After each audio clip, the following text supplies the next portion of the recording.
Kaixo! Kaixo! Kaixo! Ongi etorriak Askatasuna Institutoko hau podcastera. Eskidetza eta askatasuna uhinetan zabaltzeko zona librea.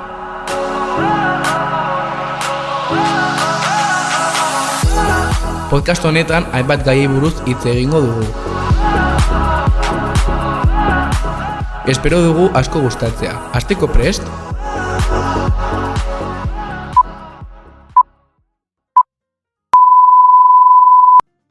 Gaurko kapituloan lodifobia.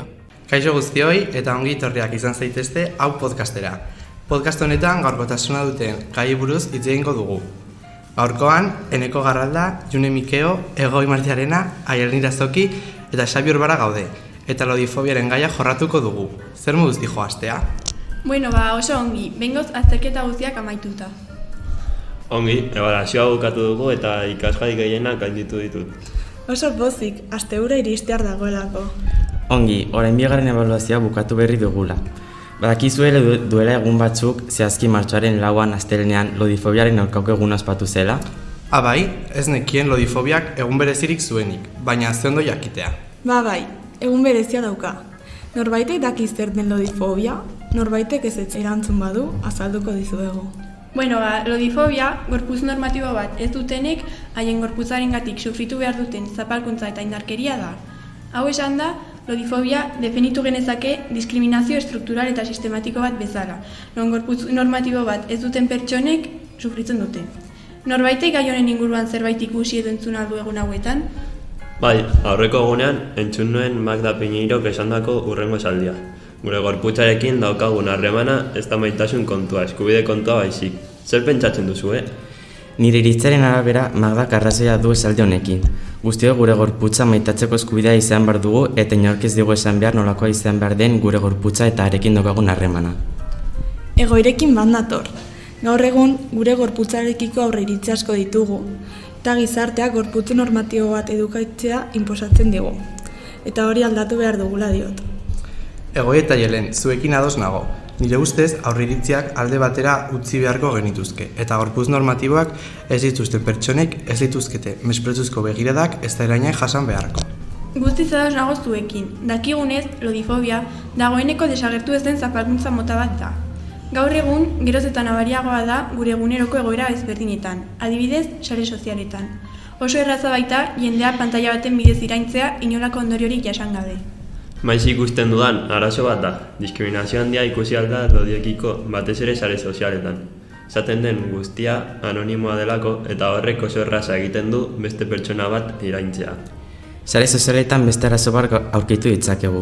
Influencerrak saldu nahi digute areala ez den gorputz bat filtroak erabiliz. Horrek eragiten duena da jendeak eta batez ere nerabeak gorputz horiek idealizatzea eta zori gorputz horiek nahi izatea. Bai, sare sozialetan diskriminazio handia ikusten da. Horrez gain, eguneroko bizitzan ere asko ikusten dut, adibidez, medikuetan. Esandakoarekin ados nago. Aurreko egunean medikoan nengoela, antzeko egoera bat ikusi nuen. Pertsona bat medikura joan zen, eta mediku batek lodia egoteagatik iraindu zuen eta bizitza osasuntsu bat ez duela esan zion, zerikusirik ez duenean. Horrek erakusten digu oraindik ere medikuen artean lodifobia dagoela. June Fernandezek argitaratutako artikulu batean, zioen pertsona baten tamainak ez duela datu fidagarririk ematen bere osasun eta ohituren inguruan. Pertsona lodiez gain, jende argala edo gorputz normatibo bat ez duten jendeak baita ere sufritzen du zapalkuntza hau. Nire ustez, arazo hau, kanon estetiko eta estereotipoengatik sortutako arazo bat da. Izan ere, gaur egun jendearen edertasunaren ideia oso lotuta dago gorputz normatibo bat izatearekin. Bai, nik ere hori uste dut. Adibidez, kanon estetikoetan sartzen ez den jendeak online erosi behar dute denda fisikoetan ez dagoelako behar duten arropa. Egia da, gaur egun geroz eta arropa gehiago dagoela neurri handiagoa duten pertsonendako, baina oraindik ere denda fisikoetan ez daude aukera berdinak. Horrek arazo handiak ekartzen ditu. Adibidez, arropa momentuan ezin duzu probatu eta online dendaz erosiz gero, etxera iristera arte itxaron behar duzu. Jantze hori zure neurrikoa den ala ez, jakin gabe. Iragarkietan ere kanon estetikoak oso nabariak dira. Beti emakume perfektuak erakusten dizkigute. 2018an inkesta bat egin zuten eta bozkatu zuten emakumeen 76ak iragarkietan ateratzen diren emakumeekin identifikatuak ez direla sentitzen esan zuten. Horregatik, Dove markak benetazko emakumeak hartzen ditu errealitatea zein den erakutsi nahi duelako. Egia da, iragarki hori ikusterakoan atentzioa ditu zidan. Izan ere, arazo bat iruditzen zait jendea hainbeste estereotipatzea eta realitatea ez den bezala irudikatzea. Gaur egun, marka askok benetazko emakumeak hartzen dituen arren, oraindik ere marka gehienetan estereotipoak edo kanon estetikoak erabiltzen jarraitzen dira, naiz eta arazo baten. Lan asko geratzen zaie aldatzeko eta realitatea benetan nolakoa den erakusteko. Arroko egunean, bibazuek programa ikusten nengoen, badakizu zein programa den? Ez. Bai, Bueno, EITB-ko programa bat da. Emakume bat agertzen zen bere esperientzia kontatzen lodifobiarekin. Aipatzen zuen lehen argala zegoela, baina bizitzaren egoera batzuengatik pisu asko hartu zuela eta jendeak desberdin tratatzen hasi zela. nik baita ere ikusi nuen, eta oso interesgarria iruditu zitzaidan lodifobia sufritu duten pertsonen testigantzak ezagutzea. Egia esan da, badago guk uste dugun baino jende gehiago arazo hau sufritzen duena, eta askotan ez zaie haien esperientzia kontatzeko aukerarik ematen. Izan ere, gure gizartean oraindik gai hau tabu bat da. Egoera guzti hauek jakinda, nire ustez eta begibistan dagoenez, jendeak gaixotasun mentalak garatzen ditu. Hala nola, anorexia, antsietatea, depresioa, haien gorputzekiko gutxiespena, autoestima baxua, eta hori arazo oso larria da. Erabat ados nago zurekin, June. Geroz eta gehiago ikusten da, 8 urte inguruko neska gazten helburua argalak izatea dela. Loditasunari beldurretan nazka handia diotelako. Egoera hau oso larria da eta zerbait egin beharko genuke hau aldatzeko.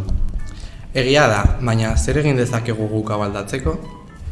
Hasteko, jende guztia berdin tratatzea bere fisikoa kontuan hartu gabe. Ongi ongo litzateke eskoletan gai hauek jorratzea, eta batez ere nerabe eta gaztei transmititzea haien gorputzak besteak bezain politak eta baliagarriak direla. Horretarako, nik uste dut oso garrantzitsua dela sare sozial eta komunikabideetan arazo honi bisibilitatea ematea eta kontzientzia sortzea jendearengan. Lehen aipatu dugun bezala, arropaten urrekin kontuarekin arazo larriak daude, eta horretarako beharrezkoa da Sabik esan duen modura gai hauek jorratzea estigmarik gabe. Egia da, oso garrantzitsua da gai hauei bisibilitatea ematea.